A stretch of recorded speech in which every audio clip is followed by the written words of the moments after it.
الله الرحمن الرحيم الذين وكسان يحملون العرش چوچت عرش لرا ومن حوله وسوق چدي چاپیر داغینا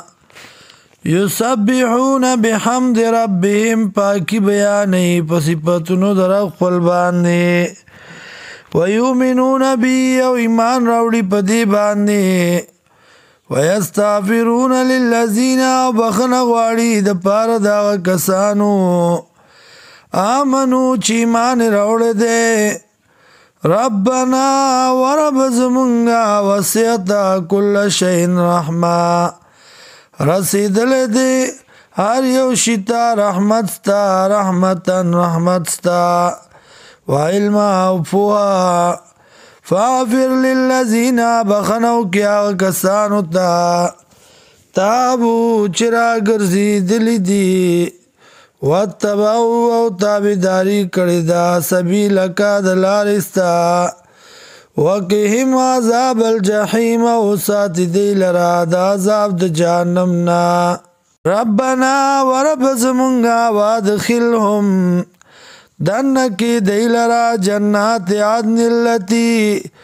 جنتونو دا یامیش گره آغیتا وعدتهم چواد کریتا دی سرا ومن صلح من آبائهم او داغ چانا چنکانو دا پلارانو دا دینا وازواجیم او دا بیبیانو دا دینا وذریاتیم او دا اولاد دا دینا انك انت العزيز الحكيم یقینا انت غالب حکمت والا وقیم السیئات او ساتی دی لرا د مصیبتوننا ومن تق السیئات او سوک چه بچ شو د مصیبتنا یوم ازن بدغر ازبانی فقد رحمتا تاکی سرا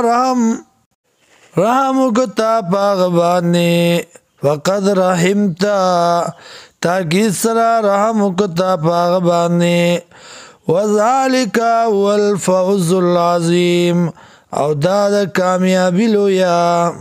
ان الذین یقیننا کسان کفرو چی کفر کردے ینادونا لمقت اللہ آواز باوکڑش دیتا لمقت الله چې خامخا غصه د الله اکبر ډیر لوی ده مم مقتکم د غصې استاسو نه انفسکم بزانو خپل باندې اذ تدعون الى الايمان کلا چرا بلل بشوي تاسو ایمان ته فتکفرون نو تاسو بکفر کو قالو بوئی دی ربنا ورب زمونگا امت نسنتینی مڑکڑو تا منگا دوزلا و احییت نسنتینی او جواندکڑو تا منگا دوزلا فاعترفنا بذنوبنا اقرار کو منگا بگناو نخپلو باندی فهل الى خروج من سبیل آیا اشتے دا وطو سلار ذالکم بیاننہو دا تاسو توائم یقینا یا ذالکم بیاننہو دا دی وجنا